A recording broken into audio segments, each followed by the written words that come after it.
سر talk ہوئی ہیں کل 4 فریقی ممالک یہاں پر آئے ہیں، کیسے دیکھتے ہیں پاکستان اس وقت کیسا اپنا جو کردار ہے وہ ادا کر رہا ہے؟ دیکھیے پارلیمنٹری پاکستان تحریک انصاف کا ہمیشہ سے یہ موقف رہا ہے کہ جہاں تک فارن افیئرس کا تعلق ہے ہم اس کو بڑا سیریسلی دیکھتے ہیں اور اس کے ہر موو کو ہم آبزرو کرتے ہیں، اور پاکستان تحریک انصاف کا ہمیشہ سے پالیسی یہ رہی ہے کہ جو پاکستان کی پالیسی اچھے ہمارے فرینڈلی کنٹریز ہے ان کے ساتھ ہم اچھے تعلقات چاہتے ہیں، اور ہماری خواہش ہے کہ جنگ رکے اور ڈی اسکیلیٹ ہو، اور خاص کر مسلم ممالک میں کوئی جنگ زیادہ نہ بڑھے۔ لیکن حکومت کی طرف سے جو ہمیں پرابلم آ رہا ہے وہ یہ ہے کہ اتنی بڑی انہوں نے اگر میٹنگ کی اور وہ بلایا بھی ہے، آج بھی ڈیفنس منسٹر بھی موجود تھے، لا منسٹر موجود تھے ان کے، اسی طرح انٹیریئر منسٹر صاحب آئے ہوئے تھے، اسٹیٹ منسٹر صاحب اور پارلیمنٹری افیئرس کا، لیکن آج بھی کسی نے کوئی اسٹیٹمنٹ نہیں دی ہے، باوجود اس کے کہ ہم بارہا یہ مطالبہ کر چکے ہیں کہ جتنے آپ کے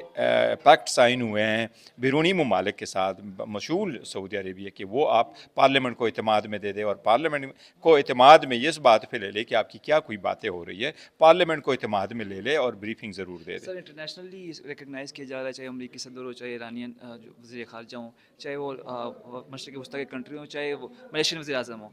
تو ایک انٹرنیشنل جو ریکگنائزیشن ہو رہی ہے پاکستان کی، اس کو کیسا دیکھتے ہیں؟ دیکھا میں نے جو پڑھا ہوا ہے، دیکھو پہلے حکومت نے کہا تھا، آپ کو یاد ہوگا جو پیس بورڈ جس وقت آیا اور 20 پوائنٹس آ گئے تو حکومت نے فوراً اس کو رش کر کے ٹویٹ کر دیا اور اس کو سپورٹ کر دیا، بعد میں کہا کہ نہیں یہ وہ 20 پوائنٹ نہیں تھے، ابھی امریکہ نے ان کو 15 پوائنٹ دے دیے کہ جی ہمارے 15 پوائنٹس جو ہے آپ ایران کو پہنچاؤ، ایران کا کوئی اپنے کچھ پوائنٹس ہے، ان میں سے اس پارلیمان کو یا ہمیں کچھ بھی on the floor of the assembly نہیں بتایا گیا، کوئی پالیسی اسٹیٹمنٹ حکومت نے نہیں دی۔ حکومت کی کیا بات چیت چل رہی ہے امریکہ کے ساتھ یا کسی اور ملک کے ساتھ یا ایران کے ساتھ یا ایون سعودی عربیہ کے ساتھ یا مڈل ایسٹ کی باقی گلف کنٹریز کے ساتھ، کوئی حکومت نے نہیں دیا، تو اس لیے پارلیمان کو کبھی اعتماد میں نہیں لیا گیا سو سر فار۔ آپ کی طرف آتے ہیں، آپ نے احتجاج کی کال دی ہوئی ہے، کب تک آپ نے اسلام آباد کا موو کرنا ہے؟ کیونکہ آپ نے کہا بھی رجسٹریشن کرنی ہے، تو کوئی آئیڈیا دے سکتے ہیں کب تک آپ کی رجسٹریشن کمپلیٹ نہیں، ہوگی؟ یہ دیکھو رجسٹریشن ہے، یہ اسٹریٹ موومنٹ کا حصہ ہے، اور اسٹریٹ موومنٹ کا جو آپ کو یاد ہوگا سہیل افریدی صاحب نے اعلان کیا تھا کہ انہوں نے جو فورس بنانا تھا وہ اسٹریٹ موومنٹ کا حصہ ہے، وہ اسٹریٹ موومنٹ کا حصہ ہے، اور اسٹریٹ موومنٹ کی طرف آگے بڑھیں گے انشاءاللہ تعالیٰ۔ باقی جو تحریک کس قسم کی چلیں گے اس کو ایونچولی اعلان تو اچک صاحب اور علامہ راجہ ناصر سر صاحب نے کرنا ہے۔ بشرا بیوی کی آنکھ کا مسئلہ ہے، آپ نے اس کو آج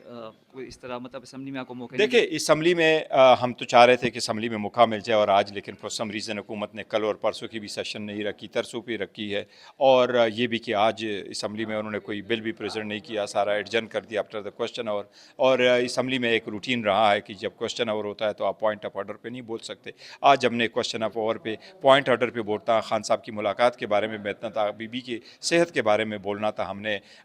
خان صاحب کے صحت کے بارے میں بولنا تھا، میں بلکہ ہم نے یہ بھی بولنا تھا کہ جو کل ملاقاتیں ہیں یہ ملاقاتیں ہر صورت ہو، بشرا بی بی کی ملاقات ہو، خان صاحب کی فیملی سے ملاقات ہو، ہماری ملاقاتیں ہو، اور اسی سے سارے مسائل آگے بڑھ رہے ہیں اور بہت بڑے ہیں، اور ہمارا بہت زیادہ سیریس کنسرن ہے، حکومت اس کو لائٹ لے رہی ہے، لیکن یہ ایکسٹریملی سنجیدہ معاملہ ہے۔ کل کی بھی اگر میٹنگ نہ ہو سکی تو میں سمجھتا ہوں یہ بہت غلطی ہوگی حکومت کی۔ سر توانائی کے لیے جو حکومت اقدامات اٹھا رہی ہے، آپ اس سے مطمئن ہیں؟ نہیں، ویسے میں تو بالکل اپوزیشن مطمئن نہیں ہے۔ دیکھو پہلی بات تو یہ ہے کہ ابھی بھی یہ باتیں ہو رہی کہ کوئی لاک ڈاؤن ہو رہا ہے، حکومت کو لاک ڈاؤن نہیں کرنی چاہیے۔ لاک ڈاؤن ہوگا تو ایک عام جو ڈیلی ویج لیبر جو ہے وہ افیکٹ ہوگی، پروڈکٹیوٹی افیکٹ ہوگی، اسمال بزنسز افیکٹ ہوں گے۔ آلریڈی انہوں نے جمعے کی چھٹی رکھی ہوئے، اور اسی طریقے سے جو اگر ان کا کلیم ٹھیک ہے تو یہ کہہ رہے ہیں کہ ہمارے پاس فیول تو اویلیبل ہے 15 مئی تک، اور آلریڈی انہوں نے پرائسیں بڑھائی ہے۔ بالکل جو اسٹریٹجی پلان ہے وہ نہیں ہے۔ آپ نے دیکھا وزیر اعظم جو گیا 37 گاڑیاں وزیر اعظم ساتھ لے کے گئے ہیں جب کراچی چلے گئے ہیں۔ دس از وے ٹو مچ۔ اگر آپ نے اسٹریٹجی پلان رکھنا ہے تو پراپر اسٹریٹجی پلان رکھو، اگر آپ نے زوم میٹنگ رکھنی ہے تو پراپر زوم میٹنگ رکھو، اگر آپ نے وہ کرنا ہے تو آپ نے کہا جی کہ ہم نے 50% وہ پیٹرول ختم کیا۔ 50% کیوں؟ دنیا کے کس ملک میں کس کو پیٹرول ملتا ہے؟ اس لیے یہ آپ کب تک یہ اس طرح کرتے رہو گے؟ اپنے انرجی کو یوٹیلائز کرو، اور اپنے انرجی پہ ریلائنس جو باہر انرجی ہے جس کا ہمارا سارا دیکھیں جو لاسٹ اب